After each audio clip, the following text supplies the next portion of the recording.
Continuing the theme, proactive, positive pivot, being resourceful at this time and not looking at it as scarcity and we're stuck and can't move, but continuing to move forward. Positive pivot, like we said. We talked about yesterday some of the DIY remedies to kind of upregulate the gut, and something we talk about all the time, heal and seal. And so many people are like, heal and seal, what does that even mean? We tried to articulate that yesterday. Another thing, another phrase that gets thrown around a lot is detoxing, and there's 1,000,001 different theories and options on the market. We have a lot of people that partake in a heavy metal detox. Some people even pulling the trigger now since they're at home, and like we said, this could be the conducive time to do so as you're at home. So you're able to better, more conveniently adhere to certain supplemental protocols, and you can take it from there. Heavy metals are something that a lot of people are suspicious about and a lot of people have concerns about. A lot of times it gets illuminated on a functional medicine intake, which we do in here when we go deep into the paperwork and we see that there may have been exposure. And we shine the light on that and connect the dots to where some of these heavy metals can start to cause, increase in inflammation, increased propensity for things like autoimmunity, as well as just, seemingly inexplicable neurological signs and symptoms. Obviously, mercury is one of the ones that gets a lot of the publicity and a lot of the talk, but things like cadmium, lead, which you can get from a variety of sources, but a lot of times through the water. We've even seen a lot of gadolinium, which is the contrast agent used in imaging studies. We've seen an uptick in that in people who have, for lack of a better word, chronic imaging done in order to monitor a certain situation. We start to see gadolinium deposition within the tissue, and that can cause issue in itself. On this level, what we can do, and we can still do in this environment, the person can still test for that. If they want to test and not guess at first, and they want to actually have a tangible reading to look at and then monitor progress, that's a simple urine test, which means you can do it on your own. We have the kits. Again, we can pass them out to anyone who needs them.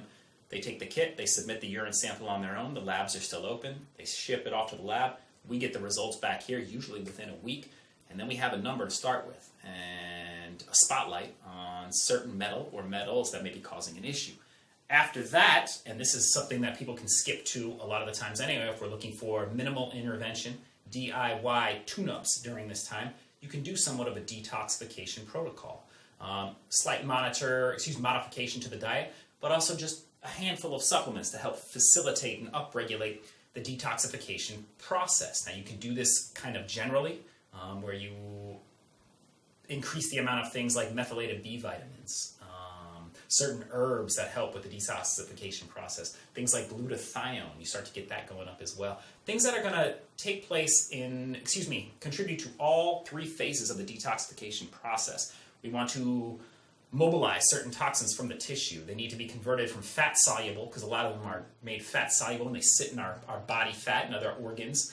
We need to make them water soluble, so now they are able to be excretable from the body, either via the kidneys, our sweat, or even the gut, which brings us to another point. Another reason why we talk about healing and sealing the gut, a lot of the time we articulate this to patients and they get it. We want to heal and seal first, even if it's not on a 28-day, 30-day basis to begin with, but even just a 14-day tune-up. Another reason you want to do this first, one of your main pathways for excreting toxic metals, toxic chemicals, mycotoxins from molds, toxins from plastics, things that you're going to inevitably be exposed to, and you want your detoxification pathways working, the liver, the gallbladder, send things out. One of the ways that it excretes it is through your gut, through fecal matter, and then it goes out the back door. However, like we talked about, if there is intestinal permeability or a leaky gut, it can then let these toxins, which your body works so hard to pull out of your tissues, put it in a form that can be excreted and send it on out. If there's a hole in that wall, that highway that it's driving out, that tunnel, it can get right back into your system, cause actually an exacerbation, an uptick of signs and symptoms, and then just redistribute. So that's why order of operation, comprehensive order of operation, is to heal and seal the gut first. At that point, then you move on to the detox. That's the intelligent order of operation for any type of detox. Then you move on to the detox, up-regulating those systems that can push those toxins out of your body. Like we said, a DIY at that point. We talked about personally, and we have a lot of patients who do this as well, once a year, twice a year, always doing the heal and seal. Maybe once a year, at least personally, but a lot of patients who maybe once a year as a tune-up.